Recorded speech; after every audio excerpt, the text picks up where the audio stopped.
is starting, is thinking about it. Is it doing it? Oh, here we go. Hi. Hi, Christine Platt. Hi. Hi, how are you? I'm so good. It's so good to talk to you. I Congratulations on know. all of the success of the Afro-Minimalist Guide to Living with Thank Less. you. It's so good to see you again. Oh my gosh, you too. You have had such a journey with your book. So for folks who don't know, and at this point I don't know how because you've been on magazine covers, you are everywhere, you're on NPR.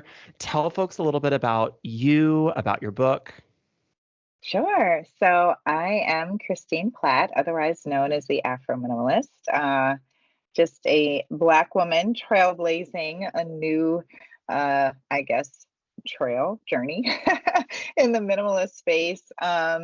And yeah, I just have like a unique approach to living with less that really is more holistic and more inclusive and accessible. And so yeah, that's who I am. I'm also a writer, a mother, a friend, a sister, all of these things. And so, yeah, that's how I am. And I'm also waking up from a nap, which feels amazing.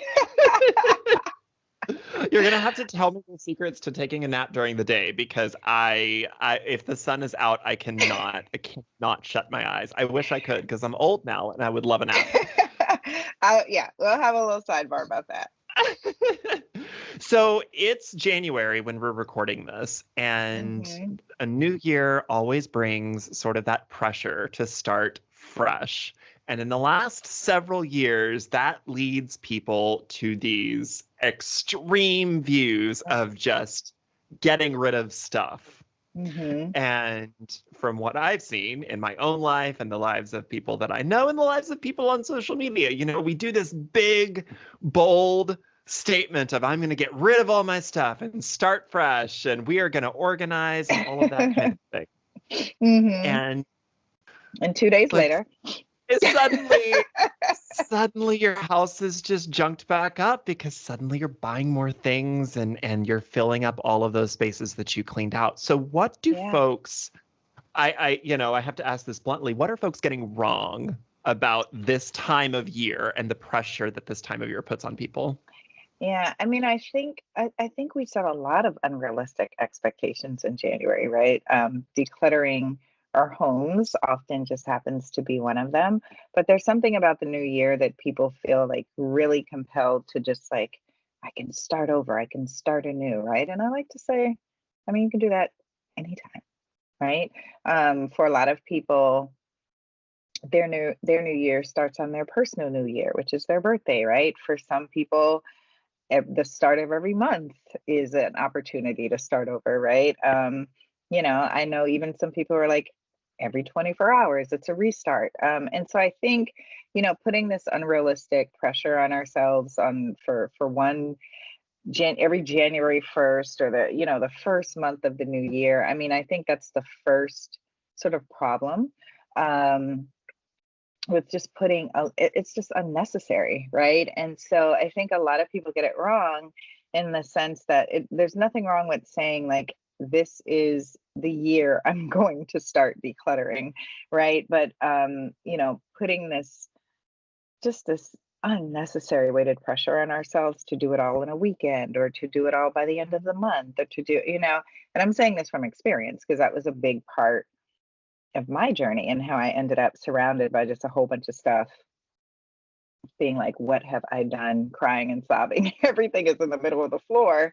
And I realized that was one of the things I did. I felt like, "Ugh, I have to get it done, right now, this weekend." And it's just unnecessary, right? So setting some realistic goals, also like knowing yourself. Um, a lot of people don't think about the amount of time that it's really going to take to even work through their closet, let alone their whole room. So, a lot of decluttering professionals, one of the things that they recommend is however long you think it's going to take, it's probably going to take twice as long or three times as long. So the minimalism slash home organization worlds have a lot of overlap. Do you think they should? Do you think that home organization and minimalism share commonalities, or do you think that the reason why so many people get it wrong when they try to go minimalist Hmm.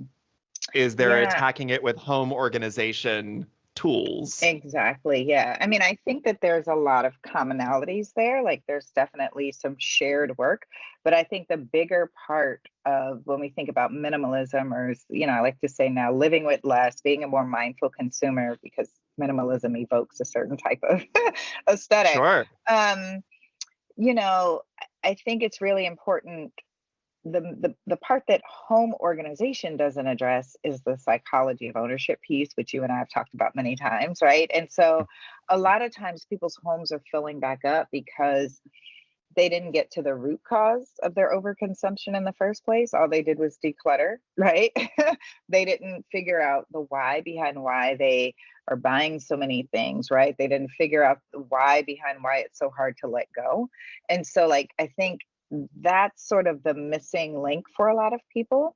And when it comes to home organization and sort of decluttering, is that it's just so much more than having a tidy home. If you just want to have a tidy home, that's home organization, get your bins and that sort of thing. But if the expectation is that you are really trying to reduce your consumption and sort of manage some of the things that you have, you got to dig deeper into the psychology of ownership, which is really understanding why you're motivated to purchase certain things and why it's so hard for you to let things go that you no longer need, use, or love in your home.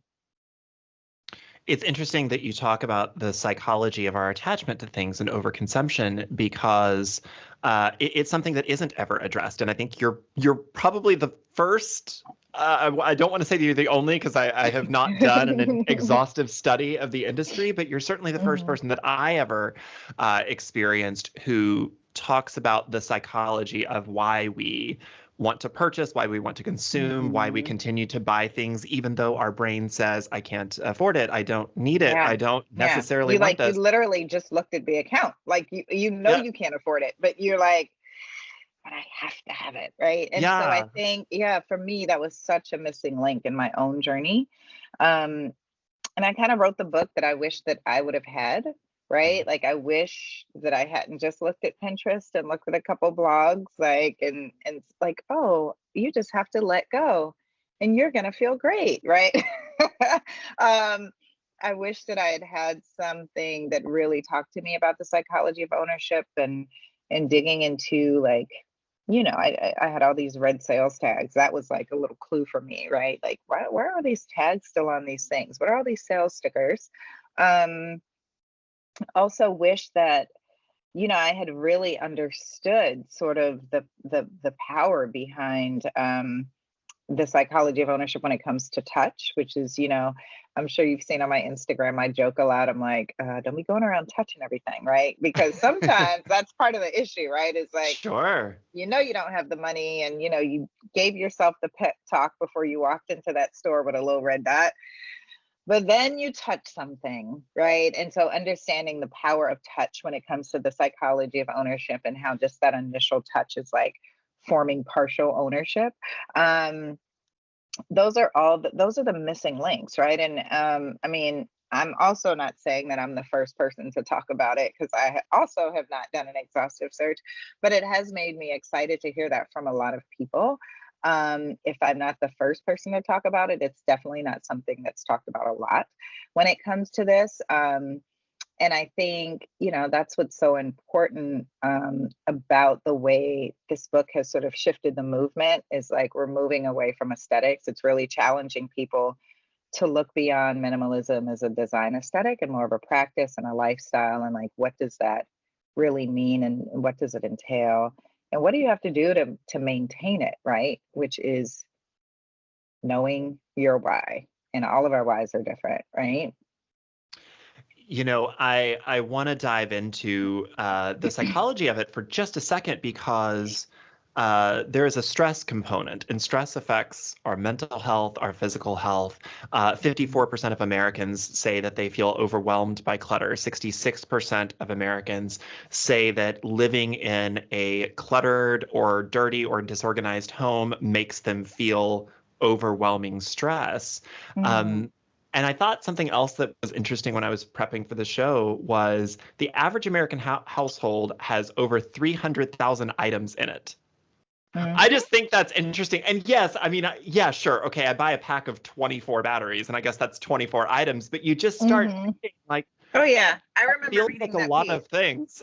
I know where you read it. It was like in the LA Times or something. And I remember looking around my house and being like, mm-hmm, mm-hmm, yep, maybe not 300,000, but easily 150, Sure, 150,000, sure. right?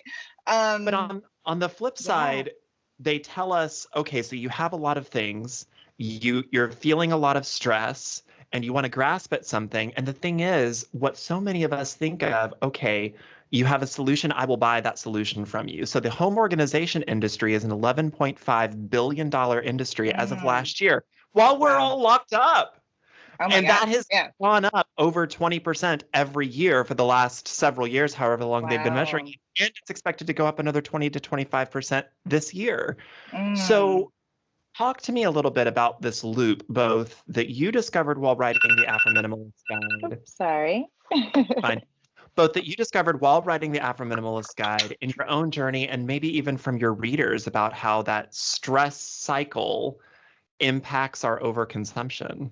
Yeah, so the stress is twofold, right? So the stress, I think there's the stress of having a lot of things, but then there's also just like the stress of life.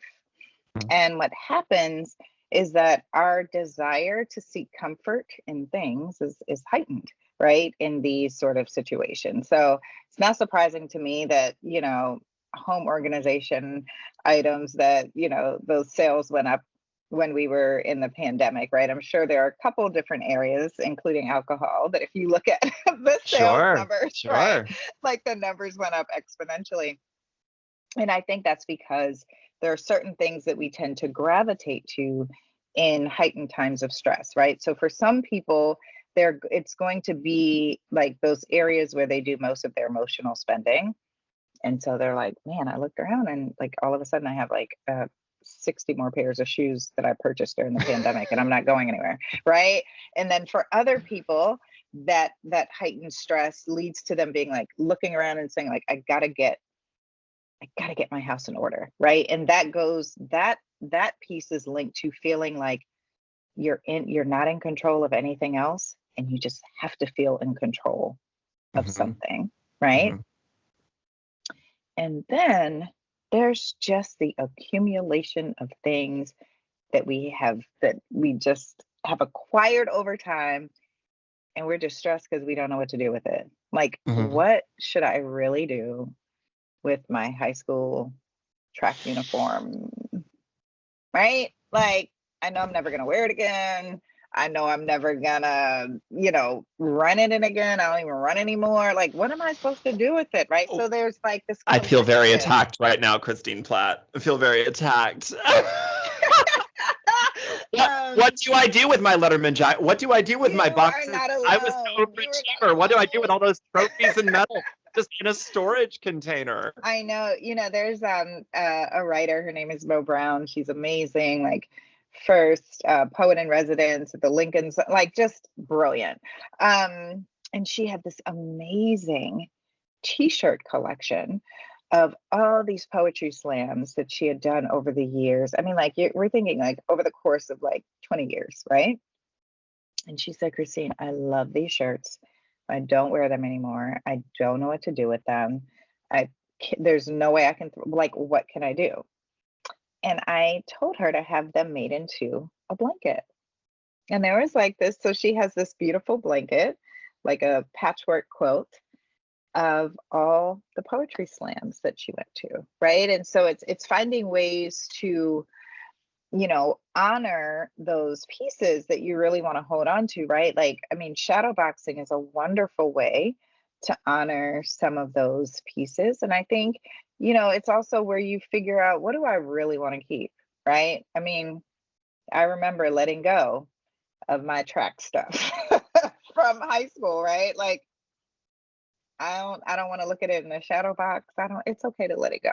It's okay to let it go, right? And so being very strategic and asking yourself, like, why do I want to keep this Letterman jacket? And if it's something that it evokes a certain memory or something for you, right? Then it is like, where can I shadow box this and maybe put it in a frame where it speaks to and tells a story, is part of my home's aesthetic as opposed to just being in a box.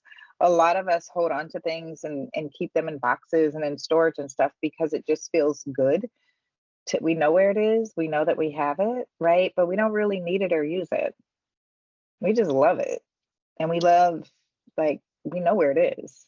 Maybe sometimes we don't even know, right? It's in the basement, but you can't remember what box, right?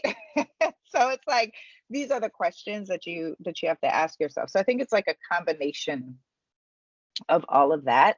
And I mean, like any industry, you know, there are always going to be people who are vulnerable, and there are always going to be products that are easily marketed to them, right? Like, I mean, I tell people all the time, like, there's no such thing as a minimalist table. It's just a small table, y'all. Right. But it's just like language, Mhm. right? And so, I mean, I do think, home organization products can be very useful and very helpful. Um, but I think thinking that they're going to solve all of your consumption issues is just wrong, right? And I say that from experience as someone who had an excessive number of baskets and bins, because I loved hiding things. Um, and even now, like realizing that that is I cannot have anything with drawers. I cannot have anything with the lid that can hide things. I mean, like, I don't have a dresser because it's going through that self-discovery process of doing that inner work of my own psychology of ownership. I realize when something is out of sight for me, it is out of mind. So a dresser for someone is a place to, organize their clothing. For me, it's just a storage facility. Like, I'm never going to go in there. It's going to be a place where I put things that I don't wear very often, right? And so you got to understand and know how and why you consume the way you do, what the challenges are for you. And I think that's that psychology of ownership piece is missing for a lot of people. So I want to talk about comparison for a moment because Hmm. social media has made our idea of an ideal pretty distorted compared to our lives, what we're capable of.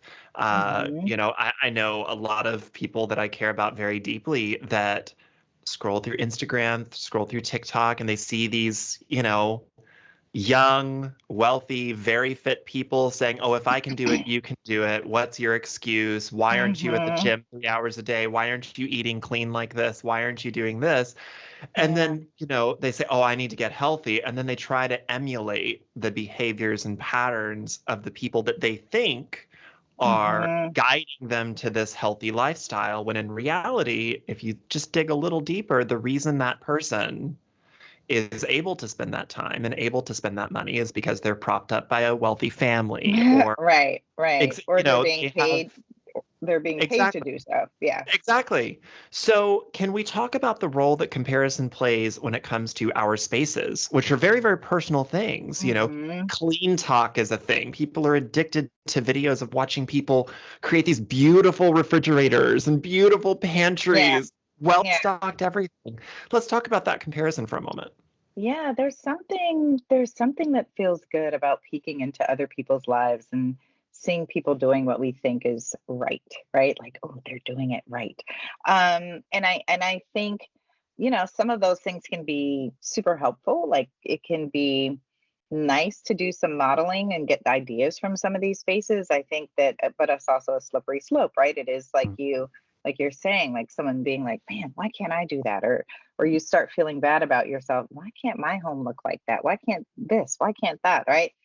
That's when it's problematic. And I think those of us who are on social media who have earned this unwanted status of influencer, right? Hmm. I think we have a responsibility, right? I mean, I get offered a lot of free stuff, Don. I mean, You have no idea. Like a lot of free stuff. And some of the stuff is cool. Some of the stuff though is just stuff, right? And Mhm. I feel like I have a responsibility to be very mindful about what I share on my social media. I feel like I have a responsibility, like I'm very transparent about where I purchased certain things, where I got certain things, if something was gifted to me. I mean, I only recently accepted my first brand partnership, and it was because it was literally like in divine alignment. Like I could have written the pitch myself. It was about money, it's about money and intentions. And I just remember being like, finally, something came through that I can actually do, that I feel is authentic to me and the messaging that I share. The unfortunate thing is like a lot of these partnerships, a lot of the free stuff, folks get paid for it, right? Because it has become a business. Anytime anything is commodified, it just gets ruined, right? You remember when Instagram was so fun and all we did Oh was my like share our gosh. pictures? It was I so remember when the most fun, fun remember? part about Instagram was seeing dinner photos, and my I oh my gosh, know. I would give my part of my liver for just dinner photos again. Just show me your dinner photos. I will look at It your was food. so fun. I just used to like What? look at what my friends were eating, look at my friends' Yes. kids growing up, who was at the park, right? And so, like, the unfortunate thing is, all of these spaces, because it allows so much accessibility to us, it's become commodified. And so what now we have to do on the other side as users is be very mindful and intentional about, how much we access the space, who we're following, our time, all of these things. It was so funny. One of my friends came over last night, and she and I, we had not caught up in forever, and we were just talking about reels and all these different things. And I said something like, "Oh, let me just show you how I do this really quickly." And there was like whatever song came up at the top, and she goes, "Oh my God, I'm so tired of hearing this song. Like everybody's using this song on their reel." And I play it, and I was like, "I have never heard this song before." And she was like, "Are you kidding me?" And I was like, no one on my, like, it was like a foreign song, right? But it just made me think like, yeah, I'm also very intentional about who I'm following. And people I'm following are obviously not using this song to make their their reels, right? And so again, I think we have a responsibility to just be super, super intentional. So you've talked a lot about. So we talked about comparison.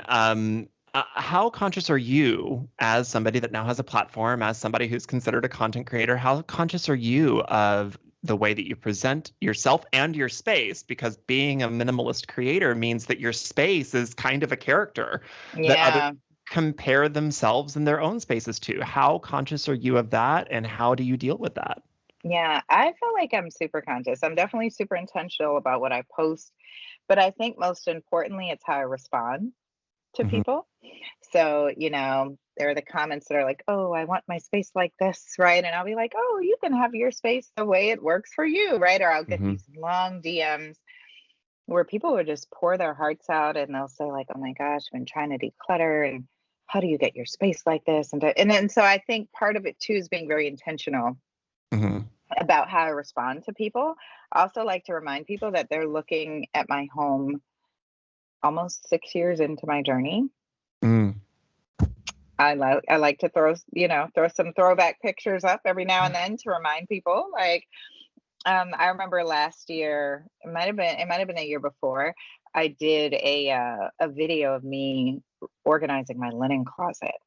'Cause I wanted to show people like I'm also just a regular person, and like Mhm. all of like everyone else, my linen closet always starts really nice, and then in a few months it looks like crap, and I have to like Sure. go through it, right? And Sure. I just remember receiving so many messages on people being like, "Oh my goodness, seeing your linen closet just let me know that you're like normal," and like, or, "Oh my God, my linen closet looks better than yours." Ha ha ha, right? I'm like, yes, like we're all just like in this together. So I think, I'm very conscious of taking off this, again, this like faux, I don't know, fantasy. Like I mean, I am a very just kind of organized person in general, but like the idea that my house looks like a Pinterest board all day, all the time, come on, right? I'm sitting here drinking bubbly water just like everyone else. I'm gonna leave it on the coaster. You know what I mean? It's like, so I think I'm very conscious of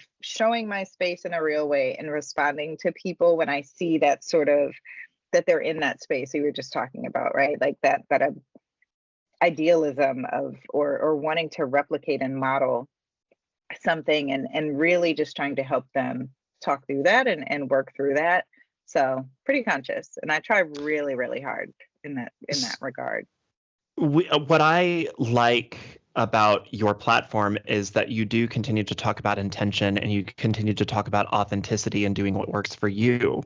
In that vein, I want to ask about a sticky confluence. You know, it feels like there's an intersection of privilege inside of that trifecta of home organization, minimalism, and tiny spaces, tiny living, living with less, etc.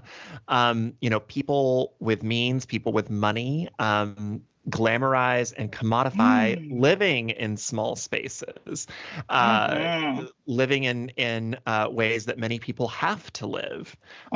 We've seen social media make stars of privileged folks who specifically buy up tiny spaces and then flip them and turn them into a business, turning them into a business that people without means who need those spaces suddenly can't afford. So let's talk about the intersection of the glamorous, Insta-worthy lifestyle of buying these tiny spaces, only to turn around and find out in 6 months that, oh, they're just turning them into an Airbnb. Yeah, I mean, again, man, anytime anything gets commodity, I mean, I'm telling you, it just ruins everything, you know? It's like yoga. But anyway, you know, I think we all have to just, you know, be very mindful of how the minimalist movement, in terms of like as a lifestyle, and the tiny home movement started, right? And I think the majority of the people who are online and who share these resources and who are part of these communities, I mean, they're very authentic and they're very genuine, right? I do think there is a problem.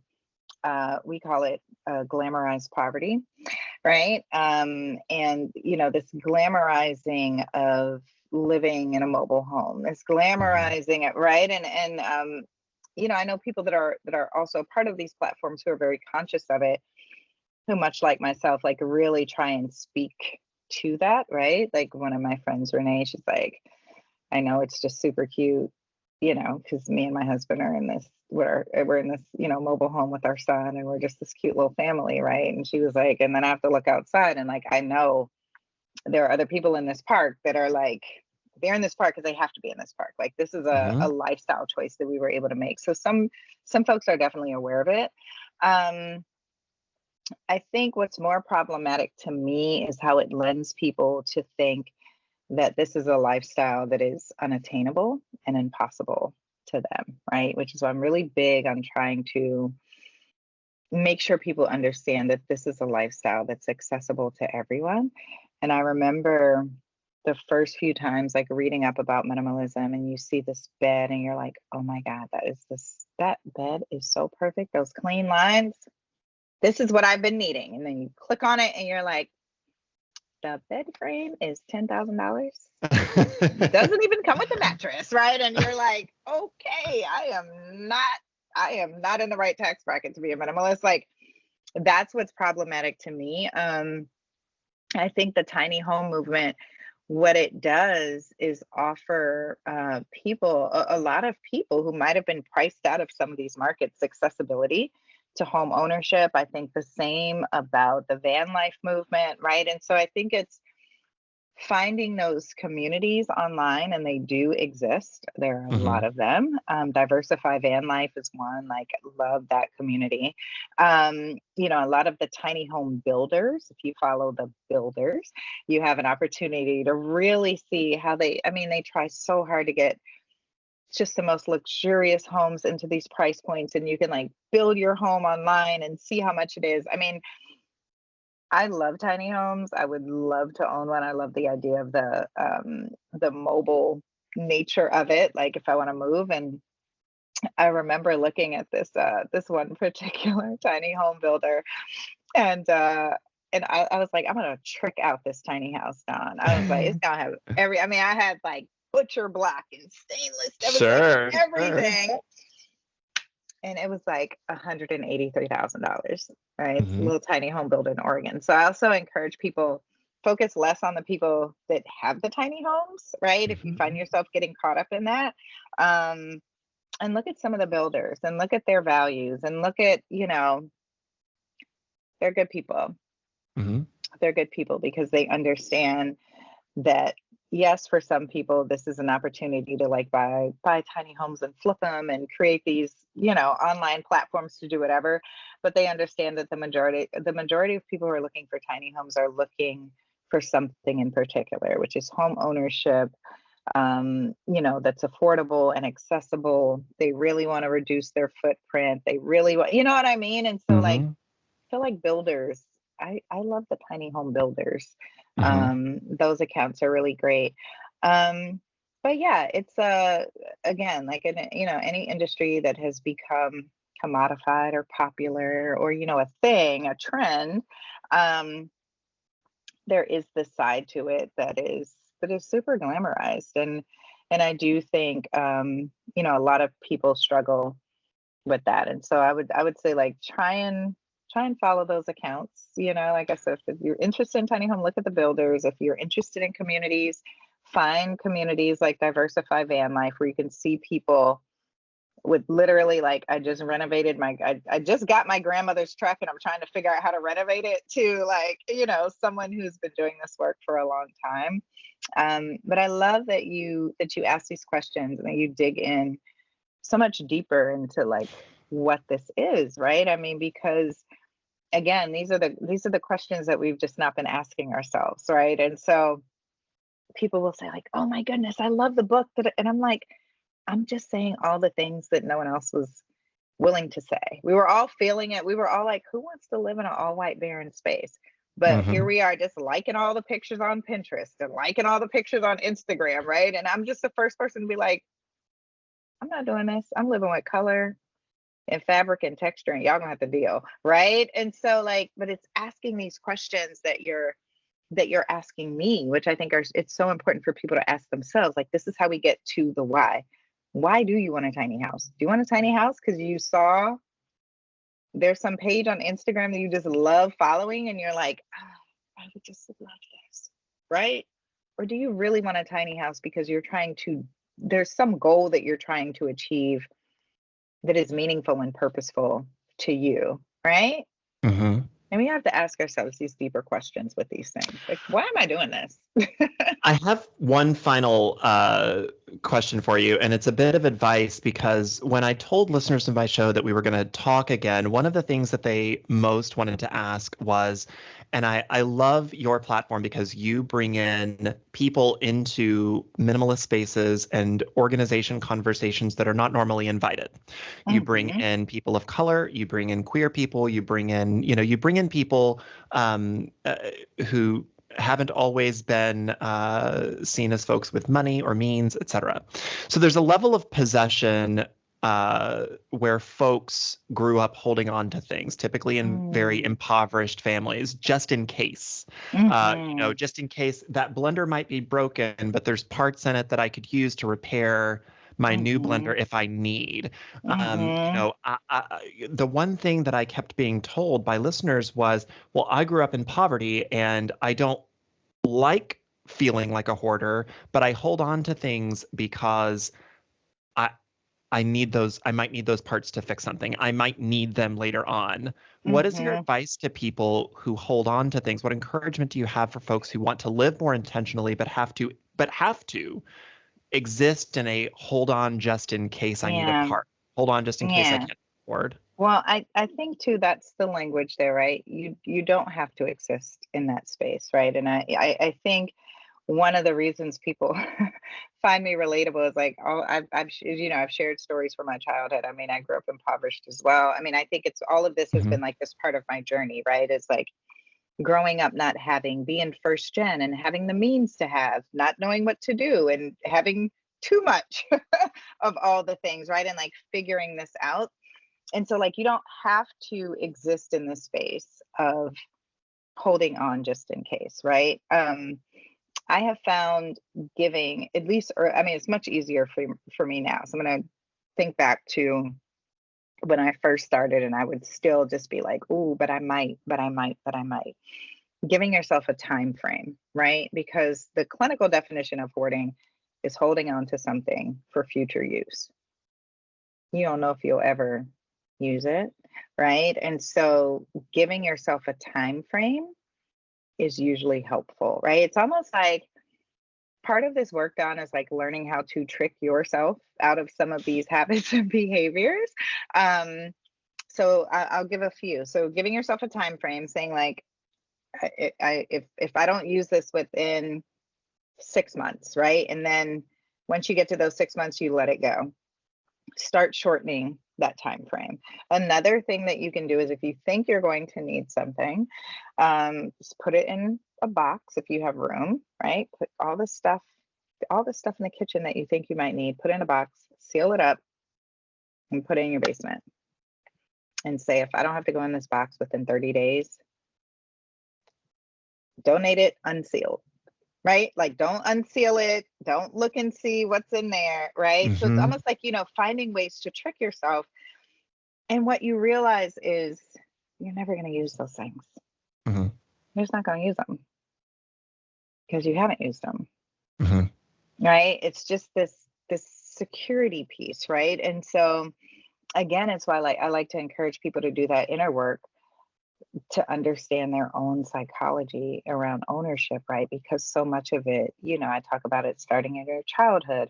So much of it can be cultural expectations and pressure. So much of it can be conspicuous consumption, right? And so once you know that about yourself, that's the difference between holding the blender and being like, I just might need this, and being like, I really don't need this, right? Like, I am not in childhood anymore. Like I'm fine. If I end up needing a piece for this blender, I literally can call the manufacturer and ask for it. Right? And like just talking yourself through it because you understand the why behind why it's so hard for you to let that blender go. Right? So it's that inner work, Don. I'm telling you.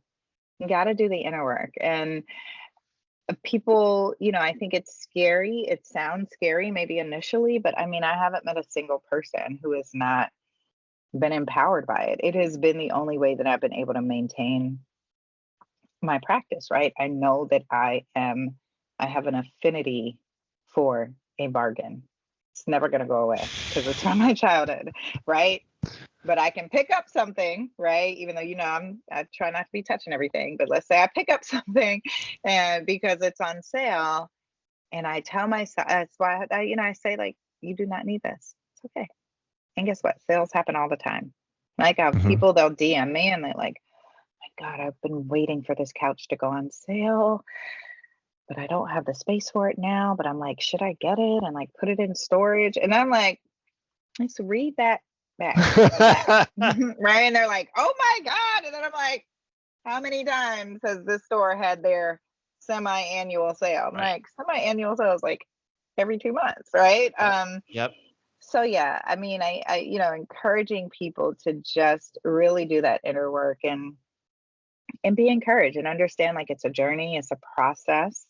Celebrate these small wins and milestones. Join my community, become a part of a community that, where we talk about these things openly and honestly. There's no judgment. There's none of that, right? Because we understand that we're all learning and growing together, right? All learning and growing together.